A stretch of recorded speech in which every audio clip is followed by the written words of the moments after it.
Hi, I am Libby Hart and I graduated from Northwood in 1985. Campus itself has changed as they have just put trailers, but the building looks about the same. The CTE space looks a little different, but kind of the same.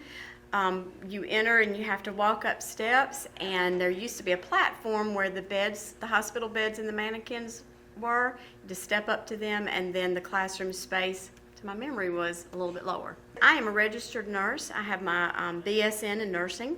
I have worked for hospice for 23 years, and for the last 6 months I have transitioned over to UNC Hospitals working in the Cancer Resource Center. When I came to high school as a freshman, my dream was to become a cosmetologist, in which they had a program offered at Jordan Matthews High School where you could take cosmetology classes and graduate and become a cosmetologist, a job right out of high school. That was my dream and that was my hope. And in ninth grade, the only place cosmetology was taught in Chatham County was at Jordan Matthews, and I did not have transportation to get there. So at that point, I kind of was floundering on what I should do after high school. When I was in first grade, I was placed in a classroom, traditional classroom, in which the teacher put us all in groups, 1, 2, and 3. And I was placed in the third group, and it doesn't take a child very long to know that the third group is the lowest group, not the smartest group. This was before parents were real active in going to the school and asking why their child was placed in the third group. It was before end of grade testing. It was before individual education plans, if I'm saying that correctly. And the one thing I knew, and as all children know, the third group was the lowest group, and I knew that I was the smartest kid in the lowest group. So when I went home to talk to my mom and realized I'm one of 13 kids, I'm number 12, and I told her the problem that I had gotten placed in the lowest of the groups, she said, "Can you tell me one good thing about that?" And I said, "Well, I think I'm the smartest in the lowest group." And she said, "Always just be okay with that." Once again, this was before people came in to talk about, parents came in to say, why was my kid placed? So from grade 1 until grade 8, I stayed in sort of that lowest group. So going to college was not ever in my mind. So as I said, I wanted to do cosmetology because I knew that I could fix hair, or maybe I thought I could. After I found out there was no way that I could have transportation to Jordan Matthews and took a look in the mirror and saw my own hair, I realized it probably wasn't a good career choice.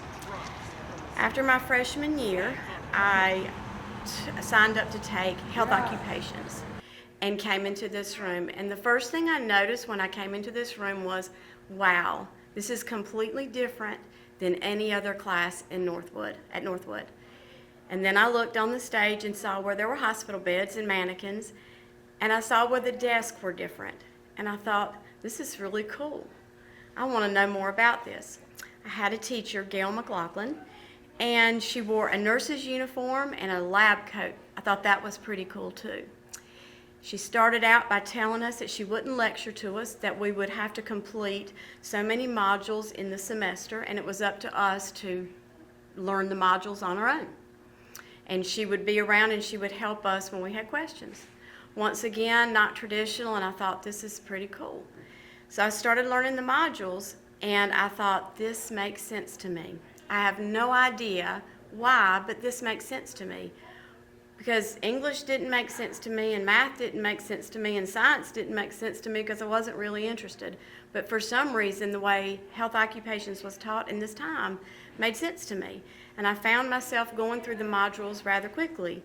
And at that time, Miss McLaughlin said, "You're really good at this." And I looked around, and people weren't on the same module that I was on. I was on it. And for the first time in my life, I was in the highest group. We weren't grouped like we were in grade school, but I realized that I knew what I knew.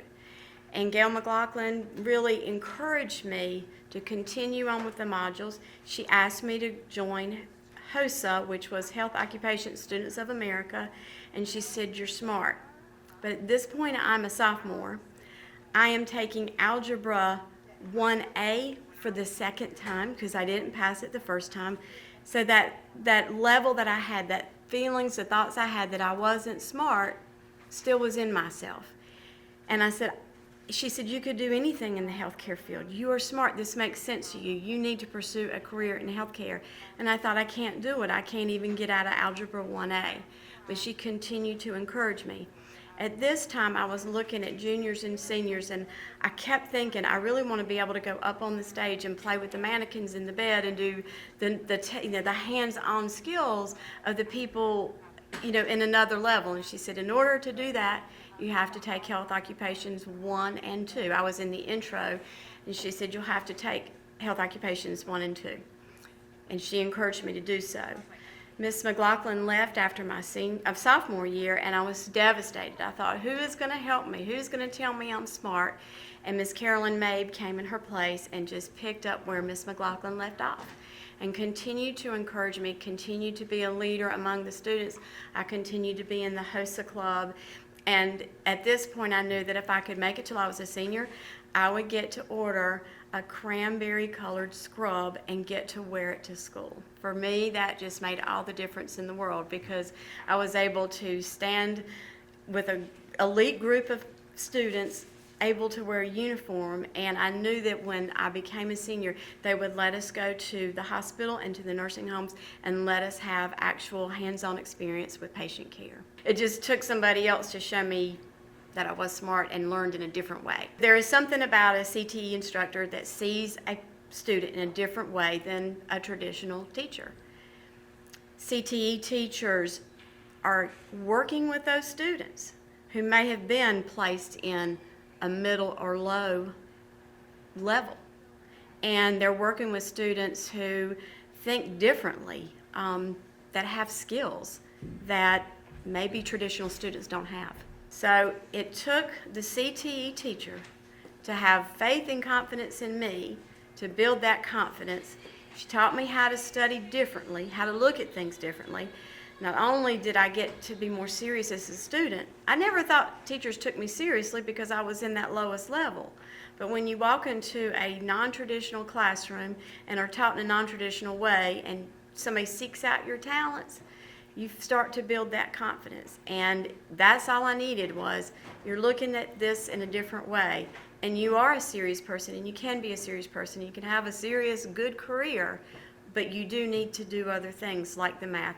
So at that time, my sophomore year, I was struggling to get out of Algebra 1A, and I stopped clowning around and stopped joking around, because if I was going to become a nurse, which at this point I knew I wanted to do, I did have to take and pass algebra, geometry, and chemistry, which were all a struggle, but something I knew I had to do in order to be in the career that I chose. I think the most important thing for a teacher is to understand students and where they're coming from. In today's society, most parents want their child to go to a 4-year college, and not everybody is made for a 4-year college, maybe not cut out. There are so many jobs and areas in which students can work and that they can get experience while they're in high school and can get education in those areas. You make a huge difference for the kids who are uncertain about what they want to do and uncertain about furthering their education and going to school. So having classes that have tangible, hands-on experience is so important to students, to introduce them to a variety of things that they could pursue as a career other than going to a 4-year college and not knowing what they want to do.